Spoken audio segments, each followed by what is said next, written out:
nama saya Angel Haigen Siombing, saya dari Prodi Fisika. Di sini, saya akan membahas fenomena sederhana yang sering kita jumpai sehari-hari. Apa sih itu teman-teman? Oleh sebab itu, ayo ikuti terus videonya.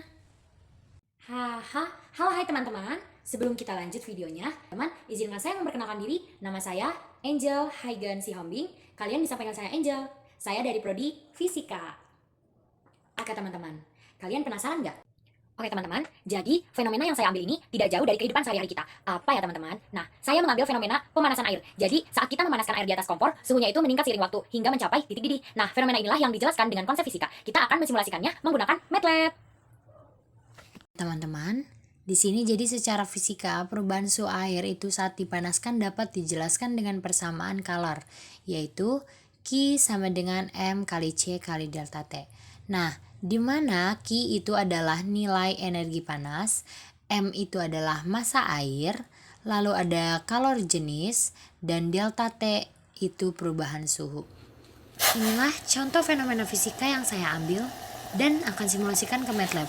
Dengan kata lain, semakin lama kita memanaskan air, maka suhunya akan naik sampai akhirnya mencapai 100 derajat Celcius atau titik didih.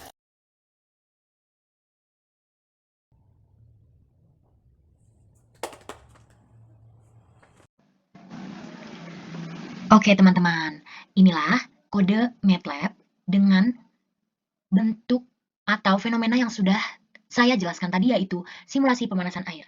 Kita bisa lihat bersama-sama teman-teman. Di sini di awal seperti biasa kita menginput apa tujuan kita, yaitu simulasi pemanasan air.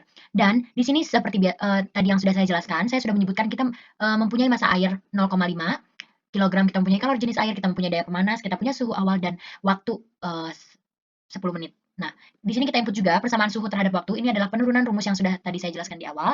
Dan kita juga mempunyai batas maksimal suhu di sini 100 derajat Celcius, yang dimana nanti saat kita run, kita akan mengetahui apakah grafik tersebut menunjukkan seperti itu. Dan inilah plot yang sangat penting untuk mengetahui, seperti contohnya di sini ada waktu, yaitu second, dan sudah di input di awal seperti ini. Oke teman-teman, tanpa berlama-lama kita akan run pemrograman ini. Apakah berhasil?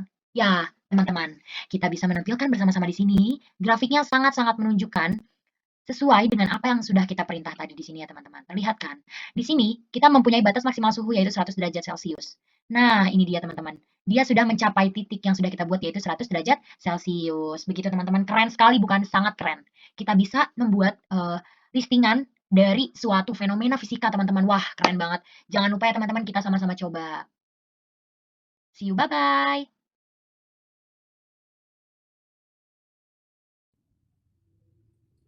Nah teman-teman, seperti yang sudah kita lalui video-video sebelumnya, dari simulasi ini kita bisa melihat bagaimana konsep fisika dapat diterapkan untuk menjelaskan fenomena sederhana seperti memanaskan air. Seperti yang tadi saya sudah jelaskan dan berikan nilai-nilainya, dan akan keluar dari MATLAB tersebut bentuknya grafik.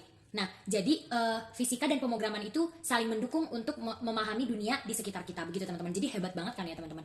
Kita hanya memasukkan ke dalam MATLAB, kita bisa langsung memodelkan perubahan. Nah teman-teman, seperti di sini kan tadi saya sudah memberikan nilai yang kita misalkan, dan begitu kita run, dia akan mengeluarkan grafik di mana grafik tersebut juga menunjukkan bahwa air itu akan menyentuh titik didih mana nih, karena kita tadi buatnya di sini yaitu batas maksimal suhunya kita misalkan tadi 100 derajat Celcius kan teman-teman. Nah, jadi saat kita run begitu juga dengan grafiknya. Seperti ini teman-teman, saya akan menunjukkan kembali. Nilainya itu nilainya itu mempunyai batas maksimal. Maaf teman-teman, maksudnya nilainya kita sudah misalkan batas maksimalnya itu 100 derajat Celcius, begitu teman-teman. Oke teman-teman, mungkin sekian saja video penjelasan dari saya. Saya mohon maaf jika ada salah kata ataupun salah penjelasan. Apa yang telah kami kerjakan bisa kami visualisasikan untuk kehidupan sehari-hari seterusnya, dan kami bisa menggunakan MATLAB sebaik mungkin. Begitu saja dari saya teman-teman. Sekali lagi saya mohon maaf jika ada salah kata. Sampai jumpa.